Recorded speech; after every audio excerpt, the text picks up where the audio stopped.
Welcome to the Heal Your Heartbreak podcast with your host, Breakup Bestie, aka me, Kendra. Breakups are hard, but you don't have to do it alone. Each week, I will be taking you through a different topic as it relates to breaking up, healing from heartbreak, growing in your single life, dating, and getting back into happier and healthier relationships. The goal of this show is to provide support, hope, tips, and to remind you that above all, this too shall pass.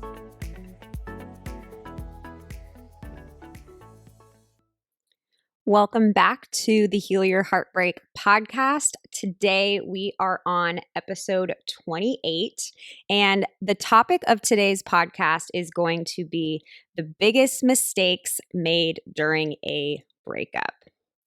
So about 10 times a week, I'd say, I get messages from people basically just saying, help.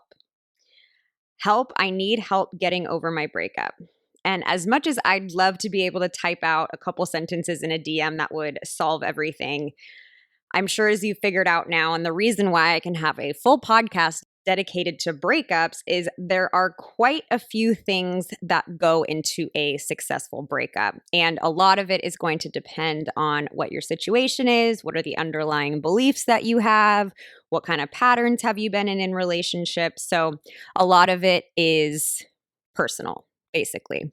So there's a lot of stuff that goes into doing a successful breakup, but there are also some universal things that you can do that are not great for your breakup. So that's what I'm going to talk about today. The universal things that I highly suggest you do not do after a breakup. So today I'm going to cover the 5 biggest mistakes that you can make after a breakup. And I want to clarify what I mean when I say a mistake. A mistake in this situation means that you are doing something that will hurt you, that will make the breakup harder on you, and likely make the breakup and the breakup pain last longer than it needs to. So that's what we're qualifying as a mistake, something that causes those things. And I'm sure you guys now know by listening to my podcast for however long you've been listening that I in no way, shape, or form try to teach you how to get back together with your ex. So when I say mistake, I don't mean this won't make your ex come back. I'm solely talking about how it's going to impact and affect you and your healing. So I just wanted to clarify that. I also want to preface this by saying you will likely make every single one of these mistakes at one point or another during a breakup, and that is okay. None of these are life-threatening mistakes. These are just things, again, that are going to make it harder on you and last longer than it needs to. The goal of this episode is not to shame you at all. All it is just to bring an awareness. And I hear from so many that it's been, they'll say, oh, it's been 9 months, it's been a year since my breakup, and I still am not over my ex, and they don't understand why they're not over their ex. So then we come to find out that they might be doing like all 5 of these mistakes on a regular basis. So I just want you to be aware of these things. So if you're in a position where you're like, wow, why am I not over my ex yet? Well, if it's been a month, you got to give it time. If it's been a year, I would dig in and say, okay, am I doing any of these things? Because again, these are going to make these things last longer. Again, these things are just going to make it harder on you than it needs to. And let's face it, we don't need breakups to be any harder than they already are. They already are a very hard thing that we have to walk through. So the last thing I want you to do is to be putting extra pain, extra strain, extra struggle on yourself. And then the last thing before I hop into some of these mistakes is that there are a couple things that might not fully apply to you. So I recognize that if you are co-parenting a child with your ex, if you still have to work together with your ex, or maybe you share a dog, there will be some necessary contact. Like you're not going to be able to follow the no contact rule. I do plan on doing a full episode on, situations like this. But for now, what I will say is that there are still ways to cut down on the amount of contact that you have with your ex. And not only just cutting down the amount, but also changing the tone of the contact that you have. So, for example, Like if you have to text, like you're going to have to communicate about logistics. If you work with them, you're going to have to communicate about work logistics. If you co-parent, you're going to have to communicate about pickup and drop off logistics. But just stick to those logistics. In your mind, you need to start switching them as a romantic partner into a work colleague, or, when you're co-parenting a child, it's almost going to be like a business partnership. And you might not feel that way. You might really want to communicate in something that's a little bit more emotional, but just start practicing by trying to be as professional and business-like as possible. So again, I will come back to that at a later episode, but just keep that in mind. The last thing I want you to do is to go through these and say, oh, 1 and 2 don't apply to me, so none of these apply to me, so I'm just going to do whatever. Look for the similarities and not the differences in this. Okay, so without further ado, the top 5 biggest mistakes you can make in a breakup. Mistake number 1, you try to stay friends with your ex. And I know a lot of you will try to point to a time where maybe you did stay friends with your ex and it was fine, or a friend of yours is now best friends with their ex. Yes, there are situations where people are able to do this, but just know it's the exception to the rule, and it's very rare that it works, especially right after a breakup. In my experience, there are typically 2 reasons you would want to stay friends with an ex.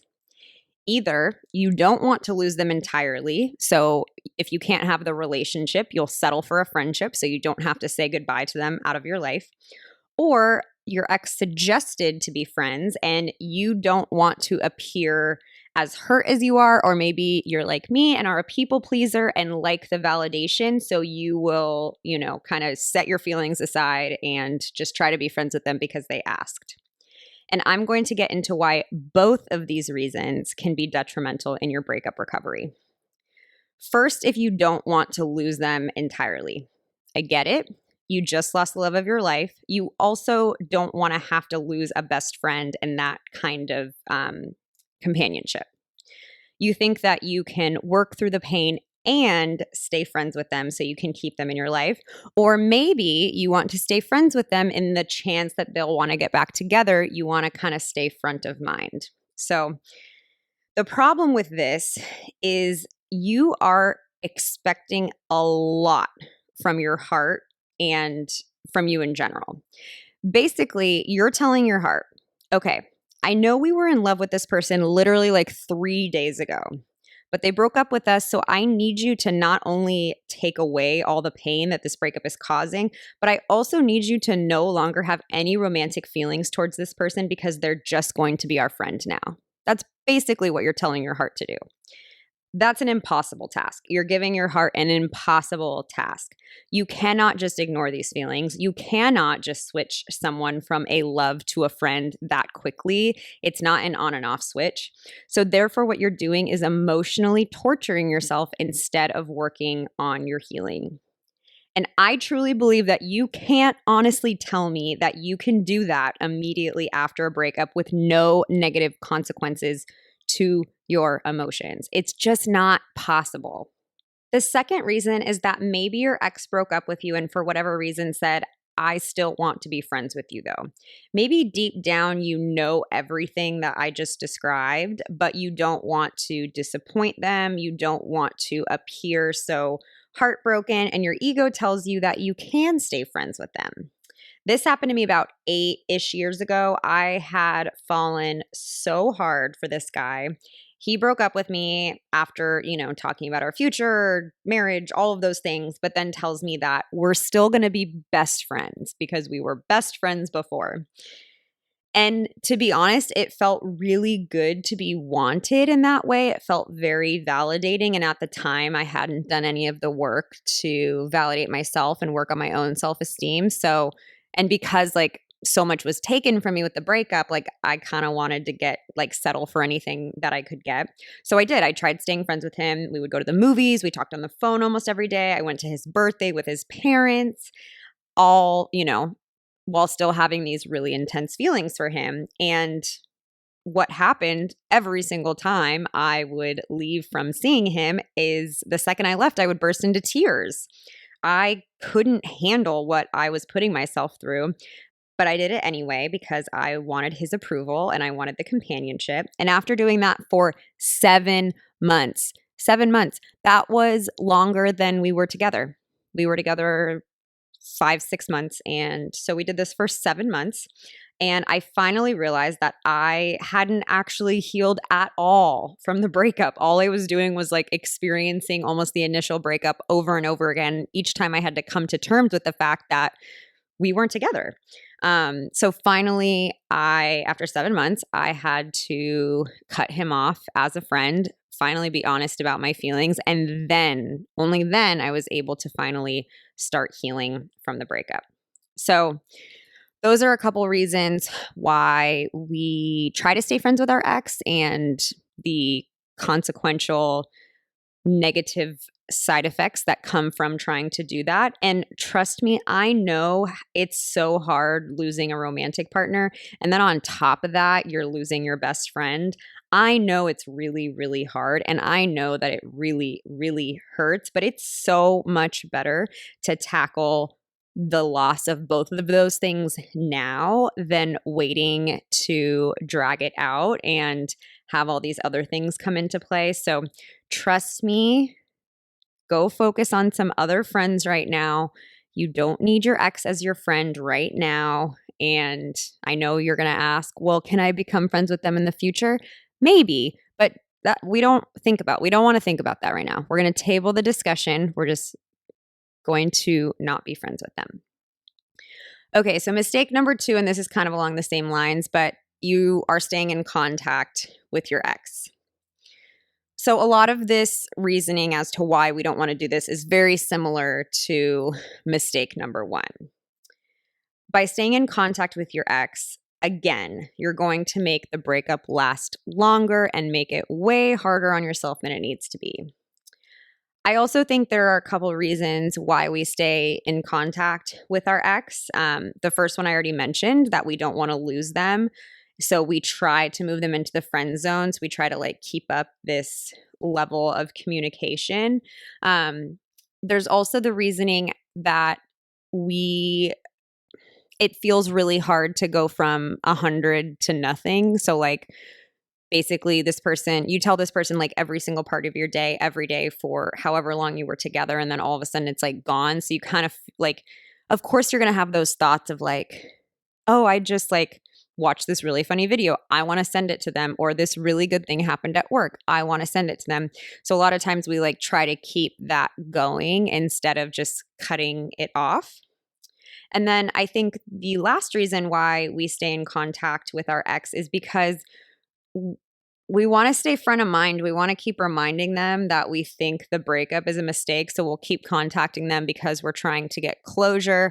Most of the time, we're like trying to convince them that they made a mistake and that they should come back to us. And we think that if we continue to text them and call them, that they won't forget about us. I think that's a big fear we have, is that we're going to be like completely forgotten.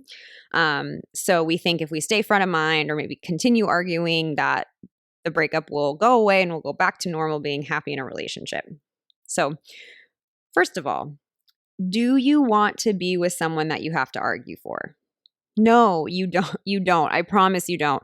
I have been the person that settles for the breadcrumbs. I've been the person that has like become like a temporary lawyer and tried to tell them all the reasons why they should want to be with me. And all that does is, first of all, it doesn't change anything about the breakup. And all it does is it makes me feel worse because I'm realizing that I am trying to show my value to someone that does not see it.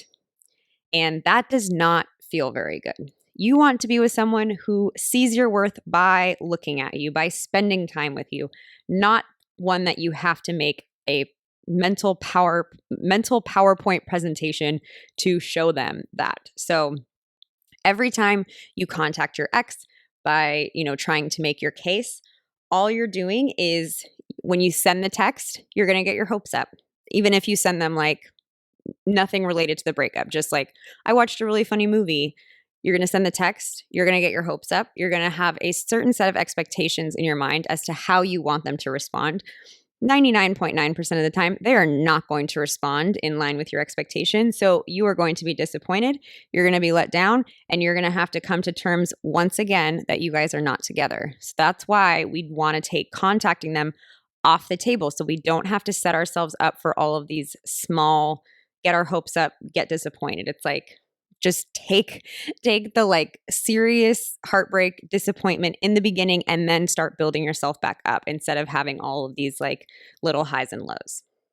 So, should not be a surprise to any of you that I cannot express the importance of the no contact rule.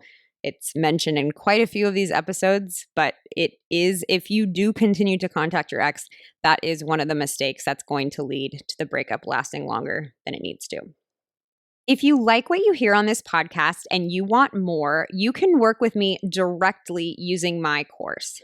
If you feel like you'll never be able to let go of your ex, if you feel stuck in healing your heart, if you have no idea what steps to take to start moving forward, this course is for you. I take you through my entire healing system that got me out of my miserable pit from multiple heart-crushing breakups into a happy and successful relationship.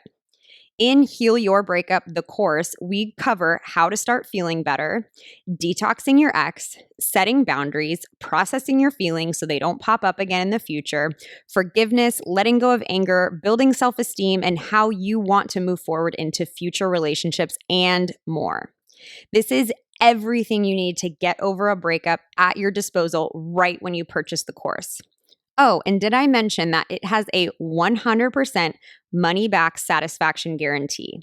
You literally have nothing to lose and so much freedom to gain. I'm also offering all of you amazing podcast listeners a $25 off code. To start your healing today, go to healyourbreakupcourse.com and use the code podcast for $25 off. Also, keep an eye out on my Instagram and on next week's podcast episode because in 1 week, I am launching some brand new mini courses. No matter what phase of a breakup you're in, there will be a targeted course just for you. Need help just on the no contact rule and detoxing your ex? There's the Detox Your Ex mini course. Need help finally getting over your ex and moving forward? There's the Break Through Your Breakup mini course and more. I cannot wait for you guys to get your hands on these incredible courses, and there will also be a big bonus coming with every single purchase. So stay tuned for that. And now back to the episode. Mistake number 3 I see in breakups is you play the investigator. I'm sure many of you can relate to this. Playing the investigator looks like checking their social media to see what they're up to, trying to find any information on what they're doing, maybe who they're adding as friends on social media, who they're hanging out with, if they're dating again. This can also look like trying to get info from friends about what they're doing, how they're doing, or who they're hanging out with.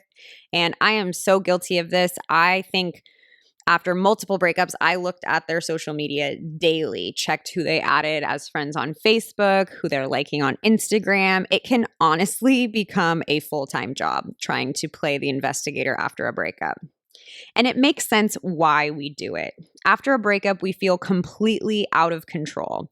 Your ex broke up with you and it wasn't your choice. You were powerless over the situation and therefore felt very out of control. So we turn to playing investigator to try to gain some of that control back. We feel like if we can keep an eye on them, if we know what they're doing, what they're up to, it will give us some sense of peace and control in a time that we're not feeling either of those things. We're looking for signs that they're hurting and maybe that they want to try to come back to us. We look for signs that they're dating again to prove to ourselves that we didn't mean anything to them, which is not true, by the way. But we think that if we can know what they're up to, that it'll give us something. And the truth is, it doesn't give us anything. All it does is it distracts us from our healing. It hurts our breakup recovery. And the problem with doing this is that whatever you find in your undercover spying mission is going to hurt. Like, for example, if you see they look really happy without you, you'll be crushed. If you see that they look sad, you'll feel sad and you'll miss them. Literally, whatever you see is going to hurt your recovery process. Whatever you find out is going to hurt. Even if it might feel good at first to know that they're hurting, it ultimately isn't going to do anything to truly allow your heart to heal.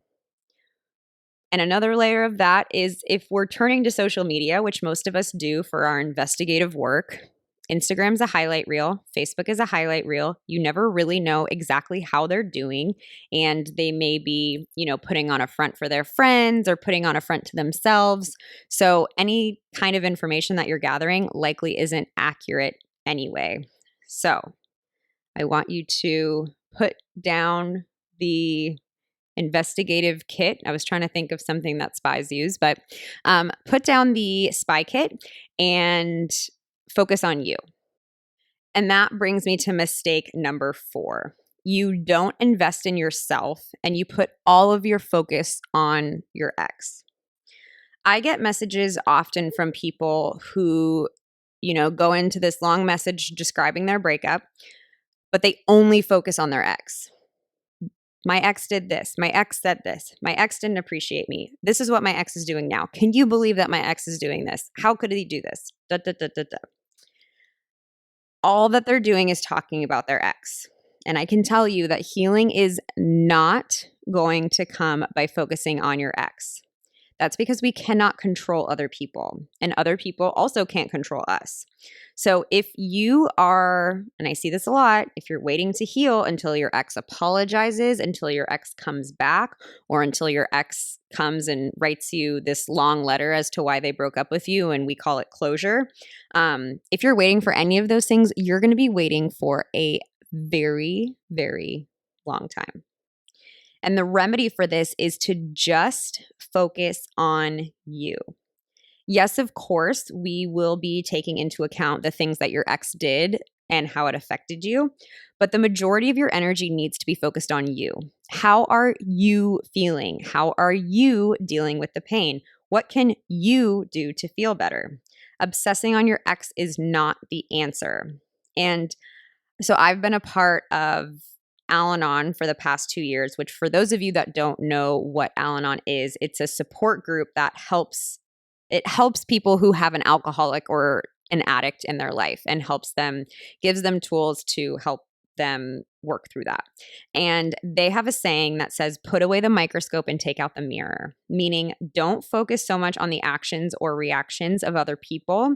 If you actually want to feel freedom and the peace of mind about your ex, you need to use the mirror and solely focus on working on the person that is looking back at you. So if you catch yourself saying, they did this, da, da, da, da, da, like say, okay, how am I feeling? You can still say like, they did this, that hurts me. But instead of focusing on what they did, because you can't go back and change what they did, you're not going to be able to like walk up to them and say, apologize for this. So instead of focusing on that, if you catch yourself in that frame of mind and that train of thought, say, okay, they did this. How did that make me feel? Okay, that made me feel really hurt. It made me feel really bad about myself. Okay, so if I'm feeling those things, what can I do to heal that? So I can work on loving myself. I can write out my feelings, and that'll help take some of the power out of it. So anytime that you find yourself solely focusing on your ex's actions and what they did, just know that that's time that you could be using on you. So just try to always bring it back to you. Try to always bring it back to like the person in the mirror. Okay, and then the last mistake is that you jump right into a new relationship to distract the pain. So after a breakup, something is missing from your life. The love, comfort, and companionship that you got from that relationship is gone, and you're left with this hole or this void. And sometimes in our mind, it feels like it makes the most sense to find another relationship to fill that void because the discomfort is too painful and too strong. So maybe you jump right onto dating apps and you start dating around to give yourself comfort and to escape those feelings of loneliness. Or maybe you get right into another serious relationship so it feels like nothing ever left, nothing ever changed. But the problem with this is that we can't escape the healing process. It's not even that we probably can't escape the healing process. We just can't do it. We can't hide from the negative emotions that are brought on by a breakup. Like, they are inevitable. So when we jump into a new relationship, we are putting a temporary Band-Aid onto something that we really should be digging into and working through. If we ignore the feelings or the pain, they don't just go away. So what happens is they'll either manifest themselves in your new relationship. They might come out as trust issues, resentments, codependency, or not really being able to get fully close and intimate with the new person because we still have all of these underlying hurts, pains, resentments. Or once the new relationship is over, you'll basically have to deal with the original breakup all over again. Because again, it's like all we're doing is like shoving it down, and it's either going to come out as like whack-a-mole where you shove one down and then something new is going to pop up, or it's just all going to come out at once. So I just highly don't recommend jumping into a new relationship. I do believe that we can heal a breakup and be in a relationship. I do think they can happen at the same time, but you need to put in quite a bit of the foundation of healing a breakup before you can move into a new one. And the rule of thumb that I use is that if you're dating again just to feel better from your heartbreak, then you're not ready. Dating should be a supplement to your life. It should not be a substitute for something that you're missing. So I highly urge you not to jump into something new just because you're uncomfortable with the pain from your ex. That pain will pass, I promise. All right, so there you have it. Those are the biggest mistakes I see people making after a breakup. Now, again, this doesn't mean that you're a bad person if you have made or make these, or maybe you're currently making these mistakes. They're all completely normal and things that will likely happen. But after listening to this, I do hope that you'll just have the awareness that these things are not going to be helpful. Again, just having the awareness is a great first step. So if you catch yourself doing this, just say, okay, like I know this probably won't be helpful. And you may still decide to do it anyway. That's okay too. But just like knowing that that's maybe some of the issue that's going on, instead of being like, I have no idea why I'm not getting over my ex. You can say like, okay, I'm choosing to still stay in contact with my ex. I know this is going to make it harder, but at least you know that. So whatever you choose to do with this information, feel free to do. But I'm just here to deliver it to you. And I want to thank you guys all for the incredible support on this podcast. I have gotten reviews from all over the world. So if you are listening to this in another country, across the world, thank you so much for all of your continuing support. And I will see you guys back here next week for episode 29. I hope you enjoyed today's show. If you loved it, I hope you'll leave me a review and share with your friends. If you're interested in learning more about my course, Heal Your Breakup, where I take you step by step through my entire healing process, you can find more info at my website, breakupbestie.com. And if you're new, don't forget to join our private Facebook group so you can connect with other women going through the same thing and seek support. You can search Breakup Bestie Support Group on Facebook to join. Lastly, if you're not already following me on Instagram, I share new tips and support every single day. You can find me at Your Breakup Bestie. Most importantly, hang in there, stay connected with loved ones, be nice to yourself, and remember, it's all going to be okay. I promise.